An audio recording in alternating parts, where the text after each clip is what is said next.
Bagaimana sesungguhnya kondisi terkini Olga di Singapura memang masih simpang siur.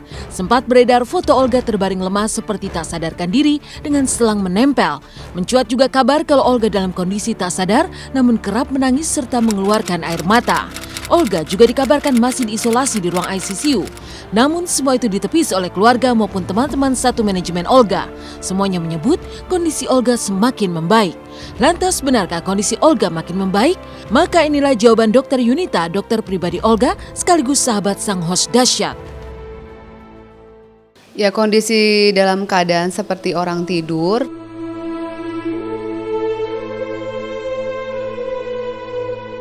Cuman kan yang namanya fungsi otak pasti akan perlu waktu yang cukup lama dan mungkin kondisinya lagi naik, mungkin kondisinya lagi turun. Ya semoga penyakitnya cepat sembuh saja, cepat recovery lagi, cepat sehat lagi sehingga fungsi-fungsi organnya tetap bekerja dengan baik. Kalaupun misalnya itu berita memang seperti itu terjadi, pasti pihak rumah sakit dari awal memang sudah mengadakan protap-protap untuk memblok ataupun mengadakan seperti pemakaian masker dan sebagainya, ruang isolasi, tapi kan ini tidak berarti memang tidak ada masalah ke arah sana. Tapi untuk HIV sendiri saya pikir kita tidak boleh terlalu banyak bermanipulasi dengan suatu diagnosa dan hal ini tidak benar. Kemarin minta cium Bang Billy, cium dong, cium. Ya udah Bang Billy cium gitu. Sedih gitu. Terus Bapak ngeliat Yoga nangis. Yoga juga nangis gitu. Ya kan orang sakit kan proses pemulihan kan cukup lumayan ya, apalagi penyakit Olga tuh nggak dibilang penyakit yang nggak ringan, penyakit meningitis. Jadi itu kan proses lumayan menyita waktu, ibarat kata ya lumayan lama lah. Jadi ya proses penyembuhan pemulihan gitu. Seolah ingin mengurai kesimpangsiuran dan spekulasi yang berkembang selama ini, Dr. Yunita memastikan hasil diagnosa dokter rumah sakit Singapura sama dengan di Jakarta, terkena meningitis atau radang selaput otak, tidak ada penyakit lain. Dan sekarang sebulan lebih sudah Olga dirawat di Singapura, entah sudah berapa banyak kocek yang harus dirogoh. Konon sudah miliaran rupiah dihabiskan. Baik keluarga maupun teman-teman Olga tak membantah karena sehat itu mahal. Apalagi memulihkan kesehatan orang yang terkena meningitis seperti Olga di luar negeri. Antara lain, biaya rawat yang serba berfasilitas luks dan ditangani dokter-dokter terbaik. Belum lagi biaya jet pribadi untuk membawa Olga ke Singapura, juga biaya hidup keluarga yang menemani.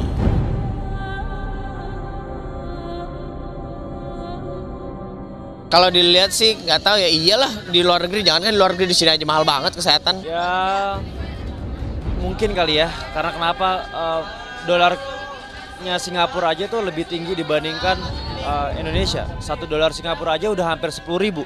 Ya udah kalau misalnya dikaliin ya pasti harganya lebih mahal dibandingkan Indonesia pasti. Iya, kalau mau dibilang mohon maaf ya, kalau misalkan biayanya mahal, murah, Billy sih silakan sana, nggak mikirin itu. Yang pasti sih Billy pengennya Olga sembuh gitu aja sih. Pihak keluarga maupun manajemen Olga memang masih bungkam soal kondisi Olga yang sebenarnya saat ini. Tapi mereka tak bisa lagi membantah kalau Olga dijaga ketat di ruang ICU dan tidak boleh ditemui pembesuk. Chan Kelvin, Raffi Ahmad, Ayu Dewi dan Syahnas adalah sederet sahabat Olga yang sudah datang ke Singapura untuk menjenguk Olga, namun harus gigit jari karena Olga tak boleh ditemui. Hanya Mak Vera dan keluarga Olga yang boleh menemui Olga. Teman satu manajemen, sahabat dekat apalagi orang lain dilarang keras menemui Olga. Begitu ketat penjagaan, tak ada yang boleh masuk ke ruang ICU tempat Olga dirawat tanpa persetujuan Mak Vera, manajer Olga. Ya, penjagaan ketat itu sebenarnya sih tidak terlalu berlebihan ya, karena kan masalahnya adalah banyak penggemar, banyak fans, kemudian juga ada orang-orang yang tidak bertanggung jawab, mungkin dalam tanda kutip hanya untuk mengambil keuntungan daripada peristiwa ini seperti itu. Kalau kemarin kan Raffi ke sana, saya ke sana ke sana, nggak sama Ayu Dewi. Oh ya, jadi emang kita nggak boleh ketemu. Kebetulan emang security di sana yang dimana ngejaga pasiennya biar cepat sehat itu sangat luar biasa banget ya. Apalagi kan sampai ada CCTV, jadi yang masuk ke ruangannya Olga itu harus melalui ACC-nya Mak Vera.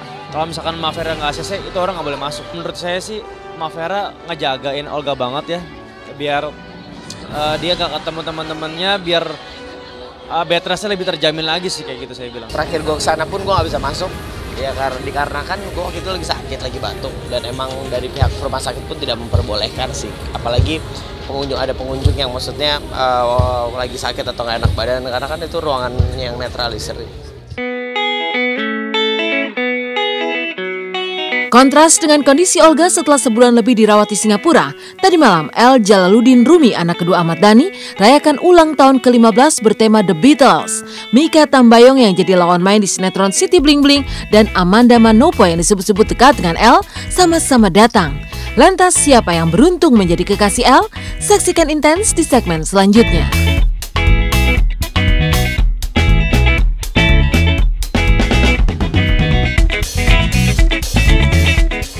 Begitulah kondisi Olga Syahputra, masih tidak bisa dijenguk, bahkan hingga dijaga ketat.